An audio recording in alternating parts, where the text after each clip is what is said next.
Assalamu alaikum bandiraɓe musidɓe tedduɓe mi salmini on ha tenti noon e yeɓoɓe Windere TV kala to mbawɗon wonde wonde mi salmini on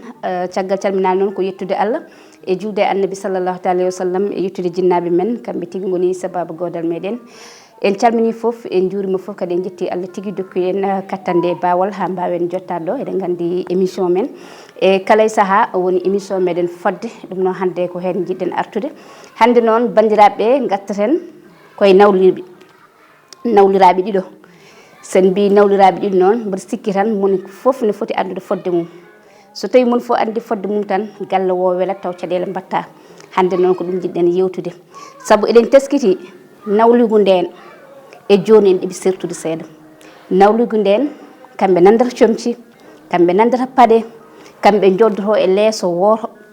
ɓe jewtida so tawi eɓe gammira ni ko kamɓe foof joddoto andata jontaɗo emo yontaka so wona so jamma ari tan jiiya gorko yaaha joofoya suudu kaari mbiya ndeke ko kaari yonta kono noon gandirta kono joni ene ɗeɓi jalnade seeɗa pourtant de ko enen tan mawnin ɗum ko enen teddini ɗum kono nawligo wona haydara ko rendude arsugo tan eɗen poti artirde hakkille men no fewi ƴeewen ɓen no gurdunoni no way yodde ni ɓen ɗon ɓe ganduɗa kañumen jadano jamma e ñalawma sa yi cikkata kañumen jiiɗi yumma e baaba kono joni nawligo en itti ɗum tan ha ganduɗa ene jogori addande en caɗele walla mbiyen ni wonto addi caɗele saabu hande ene heewi galleji hande ɗi a suusa nadde taw no waɗi nawligo holko saabi ɗum sa ari jiita go foof no joñi banggue muɗum jiita ko moni foof haajata e goɗɗo won jiita ko oyo so yontama hay gorko suusa yibirtade salmina joom suudu muɗum pourtant fotani wonde an jeewo an tawaɗo o ko an foti yañude ɓerde ma ganda gorko ɓaade tan haasi ha addi goɗɗo ko onon tigui ndendi poti hen ɓaadi ko onon ndendi poti hen a wawa ittudemo ɗon konko kadi o wawa ittudemo ɗon holko saabi on ndendata mbaɗno junggo e fandu ballon joom galle mon saabu so joom galle mon natti jogade ko onon tinata so joom galle mon tampi ko onon tinata so wonko heeɓi joom galle mon ko onon tinata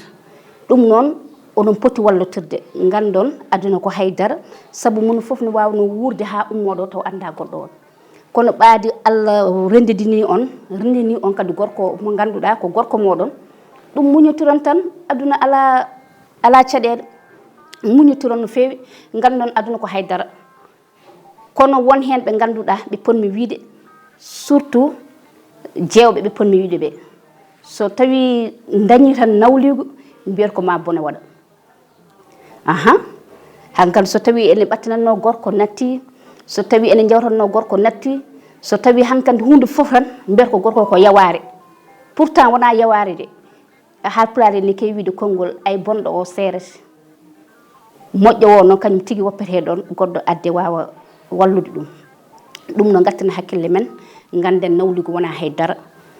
te kadi neɗɗo ene foti artirde hakkille mum saabu sagane nawlireɗa nde ko nden poɗɗa tinnade ko nden poɗɗa artirde hakkille ma ko nden kadi poɗɗa miijade janggo e jaam ma weloy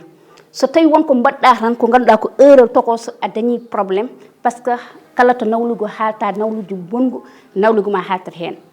rento haalde ko boni rento salidde eyo won hen mbiyata gorko ne yawi ɗumen ndono bagage mumen ñaago dande holko jari ɗum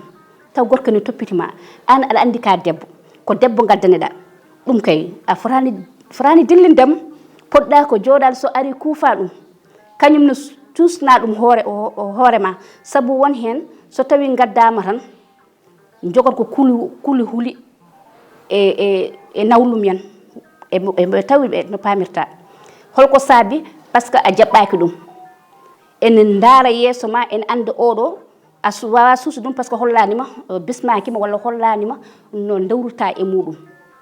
ko an oɗo noon jogoto fulla ma e fayda ma ganda mo gaddanɗa o ala ko ɓurɗa ɗum haydara kañum ala ko ɓurma haydara nangotiron jiidon yummo jiidon baaba te son mbaɗi noon ni dawgal mon welat saabu gorko ene wawi ni kañum e hoore muɗum so tawi ko gorko mo ganduɗa mo ponmi wiide o oñiɗo oñata ko ɗon saabu so tawi rewɓe ma ɗiɗo beldi mbaɗa sikki a suusa arde oy aɗa wiya oy ko ni way walla a arat oy to mbiya oy to ko ni way surtout enen rewɓe eɗen jogui konngol mo ganduɗa so tawi tan wiyama ko nawligo tan mbiya la no jolfo wiyata ndemay defante damay xeppante asib ɗum forani wonde mo nanduɗa gorko sa wi damay xeppante asib damay defante ɗum ko Allah tampina hoore ma tampina gorko ma tampina wondiɓe ma tampina kadi nawle mo gonduɗa o won hen noon ɓe ponmi wiide woni rewɓe ɓe ganduɗa kañumen tawa manam deuxiéme femme ngara anen cikka ko an tan yiɗa cikka ko an tan noba cikka kay gaddalo kañum hankanti koko fawa place muɗum walla manam koko anca jafuɗon e konngol ngol taw noon wona ɗum koko ganduɗa koko foti wonde tan annene so tawi a ari a tawi jeewo galle eto rewde caggal muɗum so tawi a etima rewde caggal muɗum ma andu ka andata ka andano ma nan ka nanatano ma yi ka yiyatano kono so tawi a ari tan mbiya ko min woni ɗo walla ko min noba nden so yonti konko oɗo jeewo ponnoɗo wambudemo kañum no hulat holko saabi hulat par ce que no garduɗani ko ɗum saabi kañum no hulat ɗum waɗi noon nawligo wona haydara woni tawɗo o yo artir hakkille mum anda koko tawi muñana tawɗo o anda kadi mo tawi wo kadi wona yawari taki gorko mum addani ɗum goɗɗo ala mbata koko foti wonde tan koko rewi e rewɓe alay saago nawlire ko ɗum tan saabi sa ari annene wat fodde nde poɗɗa wadde nde wat respecté mo gaddanɗa o won hen en jawi nawliraɓe mumen mi anda holko saabi ɗum ngala tan tawa oɗo hen taw tawi kañum heccuma walla so tawi ni heccanima ni mbiyata tan hankanti ala ngabba e dow hoore mum pourtant fotani wonde de gattiren hakkille men ganden nawligo wona haydara ko enen dendi gorko o kadi so dañi en malama en jetti Allah so tawi ronki ko enen tampata sabu ene yahani ha jomum yaha e serembe wiya ene liggo gorko jeewo ne yaha banggue lembel ne yaha banggue joni onon ɗum fof son mbaɗi ɗum e reedu gorko walla ɗum fof on ƴetti piiɓe mon on mbaɗi ɗum e gorko ha gorko maayi holko kaalaton won hen hande worɓe mumen nana goni ɓoggol ne leeli haydara mbawa ko joguinoɓe haajuji mumen ko joguinoɓe golle mumen natti hande wadde saabu rafinen hepti ɗumen holko saabi taw ko liggeyaji bonɗi mbaɗa hankkante ha ɓandu fof maayi natti wande hoore mum haydara holko nafara haydara nafara so wona eɗen tardina worɓe men piijen jalen nde wonnon galle so tawi fijirde e jaale ɗe goni toon arsu ko telloto ɗon nde wonno yurmede Allah ko ɗon telloto kono nawligo so woni coromami cottumami haare jamma haare ñalawma gorko mon mayat law haade mon warde gorko mon noon piije jalon ummido ɗon mbaɗɗon junggo e fandu ko gorko mon jogui ɗon kañum mbete ne wawi yarude yeeso eɗen ƴewni so tawi tan